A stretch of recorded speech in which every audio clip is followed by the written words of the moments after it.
Coucou les amis, j'espère que vous allez bien. Je vous ai mis une petite musique. Flamme du tout amour de Yvan Bibic. Yvan's Bibic. Voilà. Donc c'est apaisant, ça fait du bien à l'âme, au corps, à tout. Bon voilà, aujourd'hui je reviens avec les accords Toltec, mais cette fois-ci pour les enfants. Moi j'aime beaucoup travailler avec les enfants parce que ils ont moins de verrouillage par rapport aux adultes. En fait, il faut considérer que c'est assez récent en fait ce qui leur est arrivé. Donc, quand on grandit sans se faire entendre, sans se faire comprendre, avec des sentiments d'injustice, de culpabilité, de colère, tout ça, ben, ça crée des espèces de verrouillage à l'intérieur. Et, les enfants, ben, plus on va les prendre jeunes, mieux ce sera pour eux en fait. Hein. Ils seront moins mal à l'intérieur. Donc voilà, alors, comment utiliser les cartes? Chaque matin, seul ou avec un de tes parents, choisis une carte et réfléchis au message qui t'est adressé. Tu peux conserver la carte avec toi afin de la consulter de temps en temps au fil de la journée.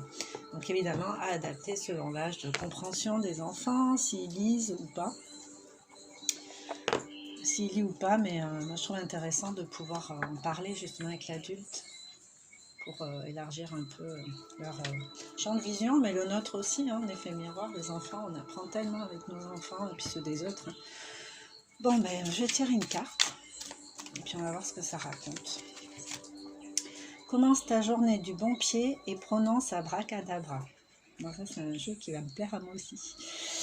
Abracadabra est un mot amérindien qui signifie « je crée par mes paroles ». À toi de jouer. Trop bien. Abracadabra, pas mal. C'est mignon. Bon, je pense alors moi je pensais qu'à un moment donné quand même on expliquait c'était quoi les accords Toltec.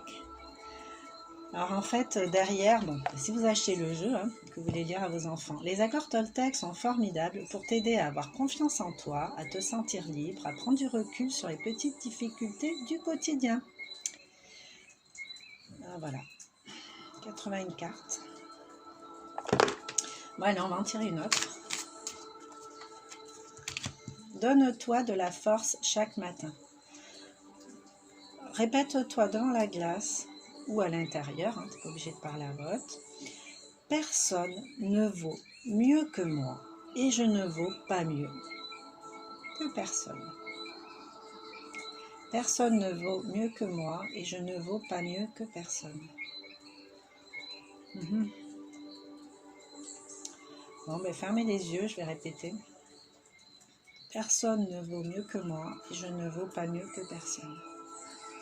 Mais disons qu'on est tous égaux en fait et l'ego des fois il va nous faire croire qu'on est en dessous parce qu'on va voir quelqu'un qui, je sais pas si on est timide, qui va savoir s'exprimer en public, qui va être à l'aise ou qui va savoir créer du lien social alors que nous on n'ose pas trop aller vers les autres. Peut-être qu'il y a une peur de rejet en dessous ou autre chose. Hein. Et, ou alors quelqu'un qui va savoir se poser, se calmer. J'ai une amie, elle s'emporte, ça part vite en cacahuète avec elle. Enfin non, je parle de ses relations avec les hommes, ses relations amoureuses, souvent c'est... Elle me dit, mais comment tu fais pour rester posée? Bon, après, c'est une question de personnalité, mais même dans l'autre sens, je veux dire, ce que nous, on peut considérer comme de la timidité ou du retrait ou un manque d'affirmation, ben, il y a des gens, ils aimeraient bien être un peu plus comme ça, en fait. Donc voilà, en fait, tout ça pour dire qu'il n'y a pas d'inférieur, supérieur. On est tellement unique chacun, mais c'est ça qui fait la beauté. On n'a pas besoin de ressembler à un tel ou un tel, ça ne sert à rien.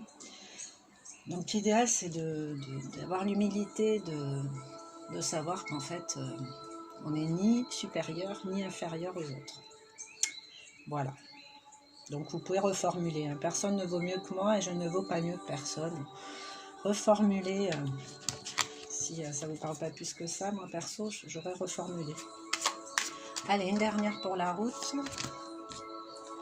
Quand tu as l'impression que tu ne vas pas y arriver, ce n'est qu'une impression. Alors, en médecine chinoise, on nous a enseigné que tout ce qui ne s'exprime pas s'imprime.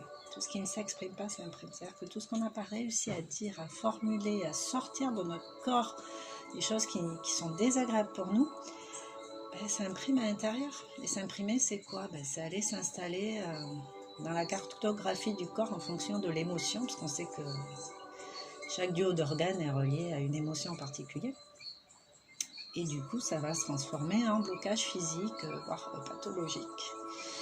Donc, pour t'aider, dis-toi que tu as seulement peur, que tu as le droit d'avoir peur et de ressentir ce que tu veux. Mais que cela n'est pas la vérité, c'est simplement ton ressenti.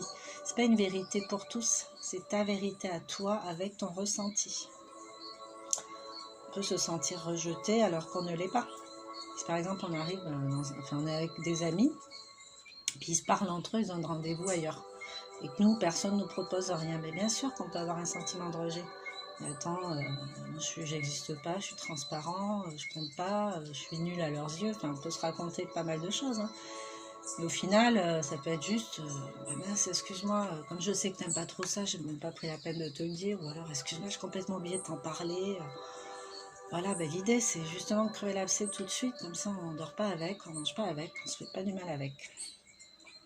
Pour t'aider, dis-toi que tu as seulement peur, que tu as le droit d'avoir peur et de ressentir ce que tu veux, mais que cela n'est pas la vérité, c'est simplement ton ressenti. Donc, effectivement, c'est ta vérité à toi, selon tes ressentis à toi.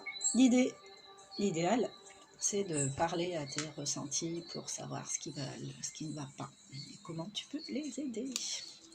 Bon là, intervention de l'adulte, qu'il soit déjà au clair avec tout ça. Donc, pesez bien vos mots, hein, n'y allez pas... Pensez pas dans le tas comme ça, posez vos mots et pesez-les aussi. Laissez le dialogue ouvert avec l'enfant, pas affirmer absolument c'est ça, c'est ça, c'est ça. L'idéal c'est de pratiquer la maïeutique. Alors maïeutique c'est l'art d'accoucher les esprits en justement en invitant à se réfléchir par soi-même, à se poser soi-même des questions. Donc voilà pour aujourd'hui le petit jeu des accords Toltec. Moi je le trouve très bien, même pour moi, pas que pour enfants. Hein. Je pense que je vais l'utiliser de temps en temps. Je pense qu'il peut aussi répondre à des questions, à tirer une carte au pif comme on vient de le faire. Ou le matin, si on ne se sent pas très bien, on peut tirer une carte et puis la garder avec soi. Un peu comme quelque chose de précieux en fait. Une ressource physique. Voilà. Voilà, ben, je vous laisse les amis, je vous fais des gros bisous et je vous dis à bientôt. Ciao, ciao.